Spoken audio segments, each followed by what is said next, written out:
My name is Nicolas Posada, and I want to share with you my heart for aviation, where God's taking me with it, and why. I was a kid and I loved the cockpit of the aircraft. Every time I would travel and be around airports and see pilots, I would look at them and I'll be like, I want to be one of those. I want to be Captain Nicholas. I just followed that dream as I grew up, and around 10th grade or 9th grade, I was pretty sure that I wanted to do that. And I was just slowly, but surely getting towards being the captain that I wanted to be, and travel and fly aircraft. Already had this one unique program I have never been exposed to that was called Missionary Aviation. It entailed traveling, my passion for flying, and most of all, it involved using my passion for Christ. And so, well, Nicholas came to our home for one of our discipleship groups on a Tuesday night, and that's where I met him the first time. Nicholas is one of those guys you just can't help but like. He's got one of the most charming personalities and heart for God that you just can't help but be attracted to him. Dr. Fanning talked to me about him, and then I called him because I was very interested in meeting him about, talking about the idea for the ministry. I came across mentors like Don Fanning and friends like Jonathan Nieto, who would actually speak to me about Colombia and this Amazon region, where specifically there's people that do not know Christ, and that they will not know Christ until somebody goes there and bring up the gospel for them. Hi, this is Steve Saint. I'd like to take a couple of minutes to tell you why I'm hoping that Nicholas Posada will be able to join Jonathan Nieto here at iTech in our iFly program. Let me back up and explain to you what iTech is. It stands for the Indigenous Peoples Technology and Education Center. It was I started it at the request of some friends of mine down in the Amazon jungle. I was born as the son of a jungle pilot, Nate Saint, whose job it was to transport missionaries into the jungles and out of the jungles and supplies into them, and then also to transport injured or sick tribal people out of the jungle so that they could get some medical attention. Now, that was a great thing to do, and missionary aviation has played a big part in opening up frontier areas to the gospel. But the role of missions isn't to go and do everything for everybody everywhere forever. No, the instruction that we got from Christ in missions is that we should go and make disciples like we have children. We don't expect our children to stay children forever, do we? No, our objective as parents is to raise them so that they can become parents of their own families. And then hopefully that their children will also be able to have children. That's exactly what we're supposed to do in missions. Or the Wauda came to me and they said, now we say, you come and live with us again. And I said, but what would you want me to do for you? And they said, we don't say to come and do for us. We want you to come and teach us to do the things that the foreigners can do, but never teach us to do. They said, now that you've lived with the foreigners, we say you come and you teach us what we need to know so that we can take care of the hurts, the sicknesses, and the spiritual needs of our own people. Well, I asked them, what kinds of things would you like to learn? And they started, number one was they said, teach us to do the baga thing, the tooth thing, dentistry.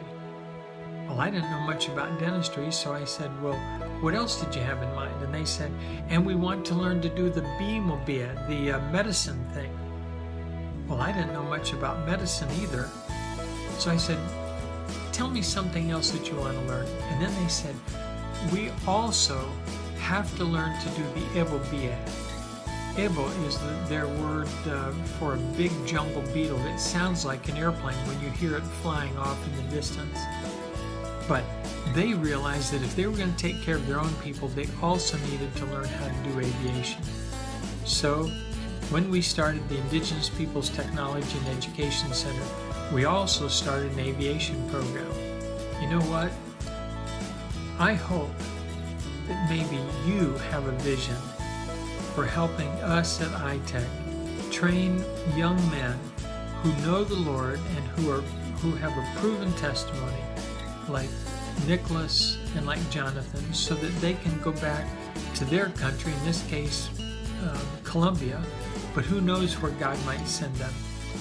Because once they know these skills, how to maintain airplanes and how to fly them in ministry, they would be the best instructors to teach other indigenous people, other national people from other countries how to do it. So, if this has struck a chord, or if God might be touching you, I would encourage you and I would invite you to help Nicholas join Jonathan here at the Indigenous Peoples Technology and Education Center here in Dunellen, Florida, so that they can prepare to serve the frontier people in their country of Colombia or other parts of Central and South America. Thank you for listening. Well, Steve and I go back a long ways, and when Nico was looking at going to Colombia as a missionary pilot, I was able to recommend him. You know, that at least got him in the door, and then when he got in the door, they met him and just fell in love with him.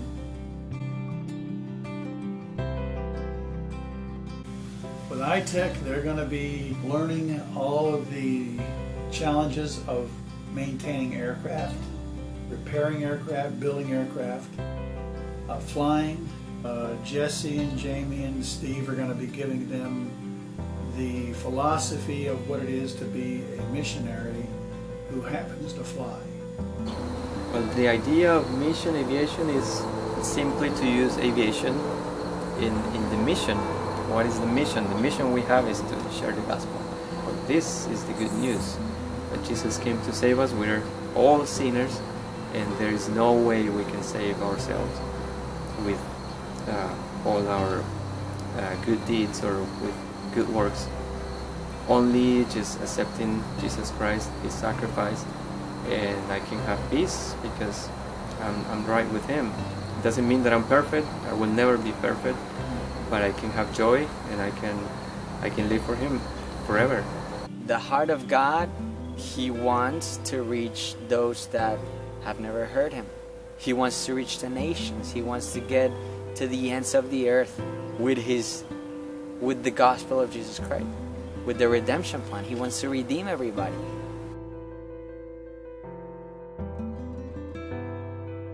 The Amazon is a remote area.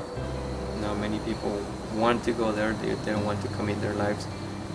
They don't want to spend time or make a sacrifice in this region of the world. So they need help, and we can do something so we can go and spend some portion of our lives doing that. It's not the easiest thing to do, but still, tribal people, indigenous people are there. Unreached people without the gospel of Jesus Christ are there.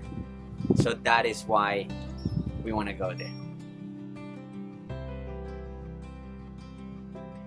One of the things I hope God, big picture will do is having a portion of the earth reached, a portion of the earth that worships Him. He looks at the world and He knows that the Amazon portion of it, it's an area that there's people that worship Him there. We just want to serve the community. We just want to get to know the people around the area and share of Christ as much as we can until Christ comes back.